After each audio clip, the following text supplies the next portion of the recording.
said alt-left plan for a Boston rally should get them all arrested. Today, a free speech rally was held by libertarian and right-wing demonstrators. The organizers invited everyone to celebrate and explicitly condemn the Nazi Klan and anyone seeking violence. Then it happened. Police received reports of planned acid attacks by the alt-left to shut down the rally.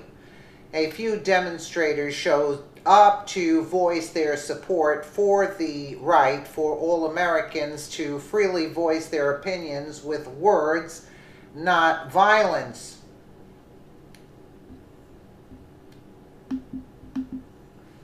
And this is a very tame version. They didn't show anything. You can see this huge, massive crowd gathering behind me. These are actually members that would be identified as the counter-protesters, the people that came here to speak out against the Boston Free Speech rally, against what they feel are the messages of hate. We see a lot of signs here against Nazis, against the KKK. We've seen anti-fascist groups walking through with signs saying they're anti-fascist, self-identifying as anti-fascist. Some people are wearing masks.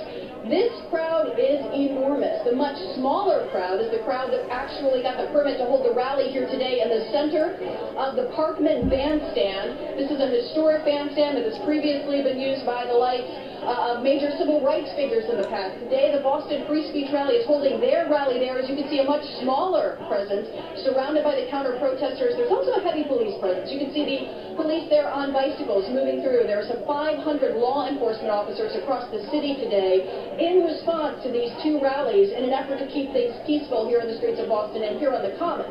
Now, Steve Harrigan has been over at that counter-protest, the organized counter-protest that was slated to march from Roxbury to arrive here at the Common, and there was an effort put in place to keep these two groups apart. But as you can see, the only thing keeping them apart right now are these barricades set up. There's this huge swath of green grass, and the police there surrounding the Boston Free Speech rally, and then the rest of the protesters, the counter-protest here surrounding and gathering here on the Common. Now, speaking with the organizers of the Free Speech rally, they say they have absolutely nothing to do with white supremacy or the Nazis, and they're very concerned really with constitutional rights and free speech. They know that their speakers, their initial list of speakers was very controversial and did include at least one speaker that did speak at that Charlottesville rally, but that speaker will not be here today. Instead, there are other speakers that are anticipated to be here, people like Kyle Chapman. He became an internet meme, a viral sensation for breaking a stick over the back or the head of an anti-Trump protester. So they do have very controversial speakers, which is why the city of Boston was so concerned, why the mayor and the governor chose to speak out against hate speech.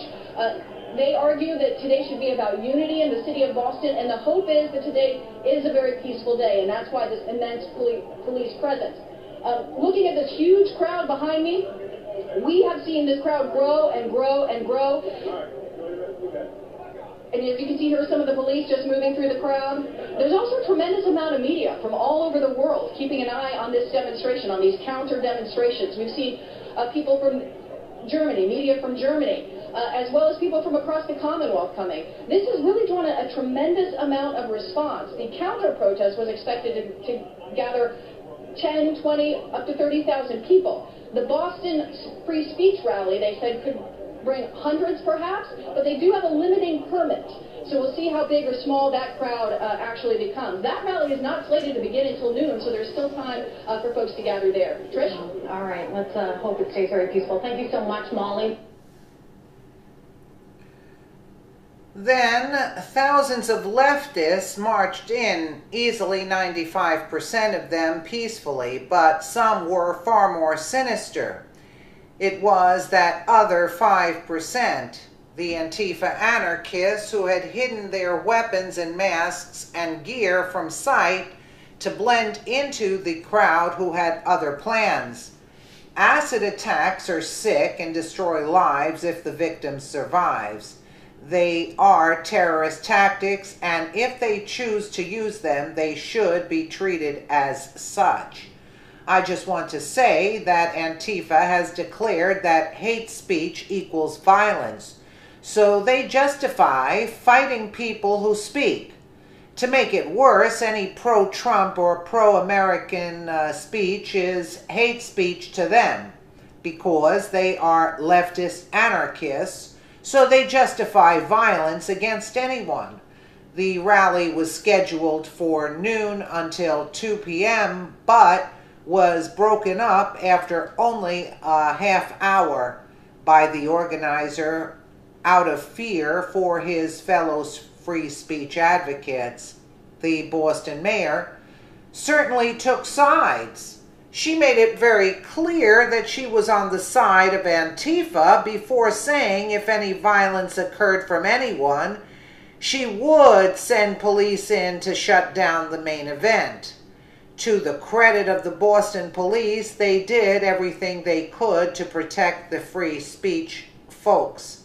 They actually escorted them instead of simply corralling them into a crowd of leftists like they did at the San Jose Trump rally in 2016. So, yeah, they didn't show any of the fighting which took place. But again, this is sick and it should be stopped. And do you see the mayor? Again, a Democratic mayor sticking up for Antifa. Who looks like terrorists? Who looks like the terrorists? The right or the alt-left, the Antifa crowd, wearing masks? They're threatening people. They have sticks with nails in them. I mean, it's totally disgraceful. That should be outlawed automatically. First of all, you can't walk in with those things. You shouldn't be allowed to walk in the area with those things in your hands. Absolutely. If they wanted to put a stop to this, they could in a heartbeat. Believe me, in a heartbeat. If the mayors wanted to shut this down, believe me. But they want this to take place by any means possible, so the right, the alt-right, has no voice whatsoever, and usually they are the more civil ones 90% of the time.